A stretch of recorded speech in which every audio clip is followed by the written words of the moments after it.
Hi, come on in, guys and gals. Come on in, everybody. Everybody, come on in. Hope you guys have had a good day. So I'm back for part two of what we talked about earlier. So I entitled it earlier, "Millionaire Declarations versus Poverty Execution." Hey, Chloe, how you doing?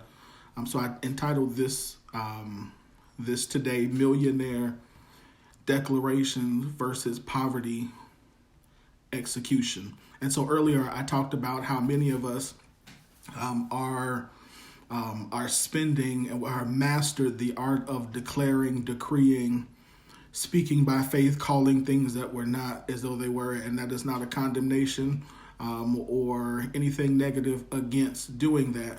But what it is my way of trying to say, now let us move, that we get that move into next steps. So we talked earlier about having about not mixing our poverty mindset with our declaration, which we do, and that is one of the reasons that you do affirmations, is to help you change your mind. However, we spend enough time doing it. And so my call earlier was for us to make the next step, and that is execute on what we desire. What's going on, Clyde? Oscar, how you doing? So y'all come in, make sure you hit that share button. If you have not already, of course, say hello. Tag anybody who you think this would be beneficial for. If you have not heard the earlier live that I did, go back to it and check it out, because this is part two. So on part two, what I'm going to do, and I'm doing this, let me be honest, because I have a rule that I don't give information. I don't come to you all and just give you stuff just for the purpose of motivation. I love to motivate. For you guys who know, hey Sherry, hey Leon, how you doing, sir? How you doing, Miss Allen? It's good to see you today. So I don't come to you guys just for the purpose of giving you motivation, but I think that we need inspiration, but that we also need information so that we can then go to the step of application. And so I want you all to be able to apply, give you concrete things to look at, to investigate, to adjust, to change, to add, to subtract. And so I didn't do that earlier sufficiently. So I wanted to come back and give that. So this one is part two of what we talked about earlier. So if you missed earlier, you can scroll up on my page and check it out, and then share that one, just like I'm asking you to share this one. And as always, guys, if you have comments or questions, put them in, and I will most definitely go back and take a look. So there are four things that I think all of us need to examine, that we need to change in order to go from poverty execution to millionaire execution. Again, I said earlier that a lot of the issue that we have is not an issue of idea. It's not an issue of being inspired. It's an issue of execution. That there is a way that you have to execute. There is a way that you have to move. There's a way that you have to live in order to reach millionaire. And please understand, when I say millionaire, I am talking about money. Let me say that, but I'm not just talking about money. To me, what millionaire mindset, what that phrase, millionaire declaration means in the title, is that we have high hopes, we have high dreams, we have lofty expectations, but often we stop at the expectation and never get into the execution. So that's what it means. So please don't think that, oh, okay, I don't want to be a millionaire, so this does not apply to me. No, this applies to all of us. Any of us who have high expectations in any area of our lives, I'm talking to you. So there are four things that you have to think through, that you have to implement, that you need to investigate in order to make sure that your millionaire mindset does not meet poverty execution. I want you to execute like a master, like a millionaire, like someone who knows what they are doing. So the first thing that you need to know in order to do that is you have to know your people. What do I mean by know your people? Very simply, I mean that we were all born for a purpose and all born for a destiny. But that destiny and that purpose is not for everyone. So I remember the day that I knew that I was called to pastor. I remember the conversation that I had with my pastor, who at the time was Apostle H. Daniel Wilson, and we sat in his office, and the first question he asked me was, he said, "Burns, who are you called to preach to?" And I thought to myself, that's a pretty interesting question. Everybody was the response that I thought. And at the time, I was 16, 17 years old, and that I didn't get what he was asking. What he was asking, what he was trying to remind me or let me know or teach me in that moment was that your message, your business, the way you live, the way you do things is not going to be for everybody.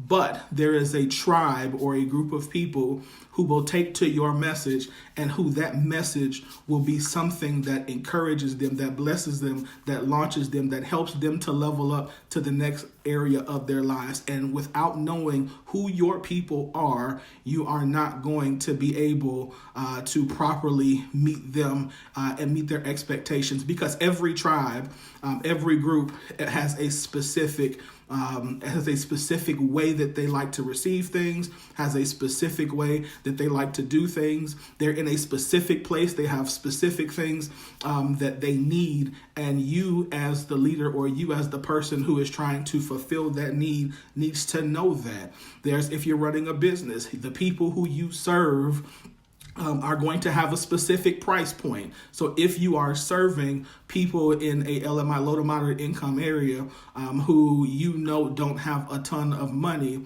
then for you to offer them a price tag for something that has a $200,000 price tag is not going to be beneficial to them, because it does not fit the income range that they can afford at that moment. So you have to know your people. The second thing that you have to know is you need to know your process. There is no business, there is no family, there is no workout plan, there is no anything that does not operate without a successful, without a tested, without a good process. So what we have to do is we need to investigate our processes in those particular areas to find out if the process that we have currently implemented is working, is it not working, or in some instances, did it used to work and so now we need to make adjustments. If you follow me for a while, you've heard me say this, that one of the major reasons that most Fortune 500 or companies, period, go out of business is not because they have a bad product, but because they have an old process that or an old model that no longer works. And so had they have switched to a different model, then that business would still be there today. However, because they did not embrace a different process, because they did not embrace a different technology, because they didn't embrace a different way of presenting their process to the end user, or their product or service to the end user, they deteriorated and allowed themselves to be overrun by competition. So you got to do your people, you got to know your people, you got to know your process. And the third thing that you need to know is you have to know your pace. Everybody is not Elon Musk. There's only one Elon Musk. There's only one Gary Vaynerchuk. There's only one Russell Simmons. There's only one Kevin Hart. There's only one of all of these people.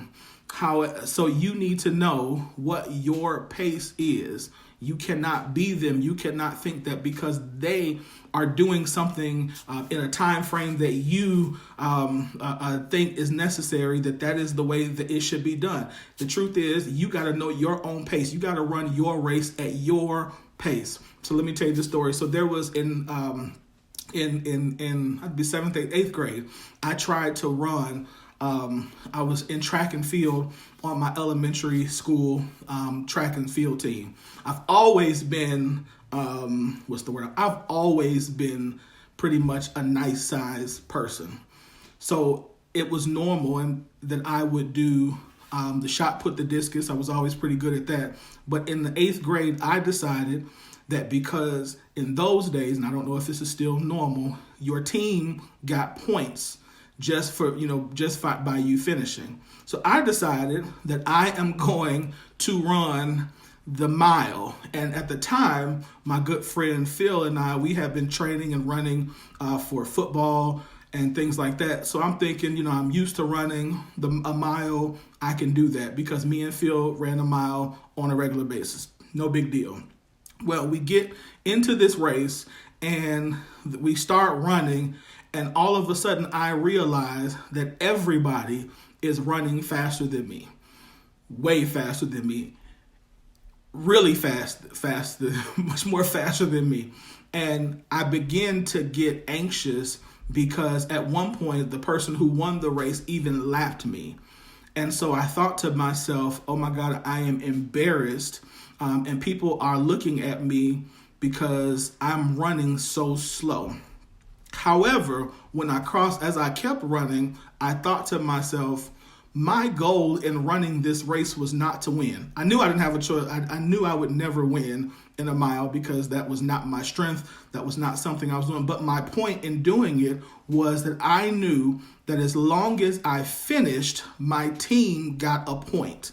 And I wanted the points so my team could finish. So I finished I was the very last person to finish, but guess what? We got the point. So what I'm trying to say is just because you cross the finish line at a different pace than somebody else, it doesn't mean that you have not won. Success for you happens at our own pace. It is not at the pace of somebody else. It is not at the pace of what we think it should be. It is at our own pace. And when we have the right process, when we have the right people in place, then we will start to see consistent success in our lives. But you should not spend any energy looking at the people who are lapping you, looking at the people who seem like they're doing better on Instagram, looking at, other people's, what they present as their perfect life, because that is not your pace. So you have to know your pace and be comfortable in your pace so you can finish your own race. And number four is probably the most important of all of these is if you want to reach the end, if you want to get to those millionaire expectations and have the right type of disciplines in place, you have to know your proclivities. So every human, I don't care who you are, every human has proclivities.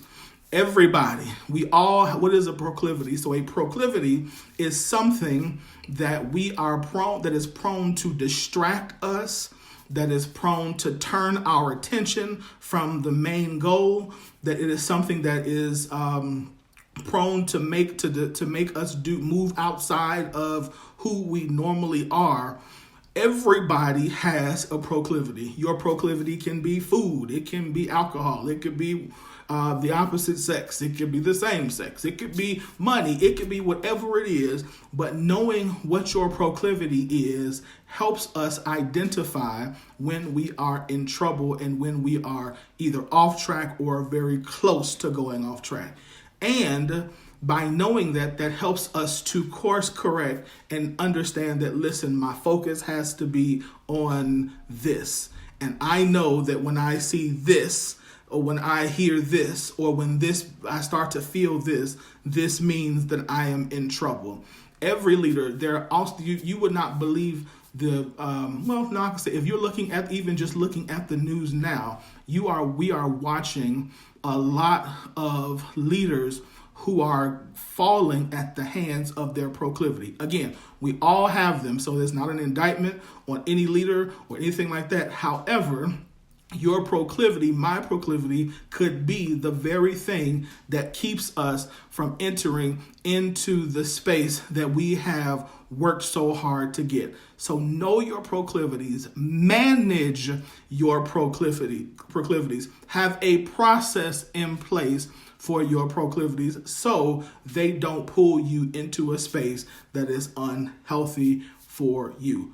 Ultimately, again, the goal is that the things that we see, the things that we're declaring, the things that we say by faith, the things that we want, the ultimate goal is for those things to happen. But you cannot expect to have millionaire success if you do not have millionaire work ethic, millionaire disciplines, put in millionaire time, because it just doesn't happen like that. Every so often it might. If you're born into it, it might. But even then, you have to then worry about how do you keep it. Because ultimately, do you guys know, have you all ever heard the statistic that there is, I believe, and Shanita, you're on here, so you could probably help me, but I believe it is over 50% of second or third generation wealthy people lose their money. And that is because they have not put in these four things. They don't know the people. They don't know the process. They don't know their proclivities, and typically they don't know their pace. They're coming into something, so they have not had to build it. And so they lose it because, again, they didn't have to go through these processes. So again, I want you to be successful. Like I said earlier, I want whatever it is that you dream of. I want the biggest possible dream that you could ever imagine. I want that exceedingly abundantly above all you can ask, think, or imagine. I want that for you. But what I'm not going to do is let you think that that's magic. I'm not going to let you think that it's going to happen just because you continue to say he's going to do exceedingly abundantly above all you can think or imagine. I'm not going to let you think that because you post the right pictures on Instagram of money and airplanes that it's going to happen. Because the truth is that it's garbage, that is bull, that is whatever. It's a fallacy. It is not going to happen. It's just not. That's not how this works. This works because you put your hand to work. This happens because you decide that you're going to know, you put the right people in place, have the right people, the right processes. You're going to know your proclivities, and you're going to know your pace. Again, like I said earlier, I want God's best for all of us. There is enough for everybody to win, period. And so I'm here to help you win. I love you. I appreciate you for joining me today. Also, again, if you have not hit the share button, hit the share button. If you got a comment, put it in the comment. If you disagree, you can put that in the comments. My feelings will not be hurt. And I actually enjoy you engaging with me. So again, hit the share button and know that I appreciate you. I love you. I want what's best for you. And of course, make sure you tune in tonight, beginning at 8 o'clock Central Standard Time on the Scoop Radio Show. We've got Apollo Woods on tonight talking about building a bigger business. Kels is going to give us Hot Topic. Of course, we got What's in the News, and we got Mother Maybelline. So tune in. I'll put the link in the comments so you can listen in. All right. Love y'all. Be blessed. Talk to you later.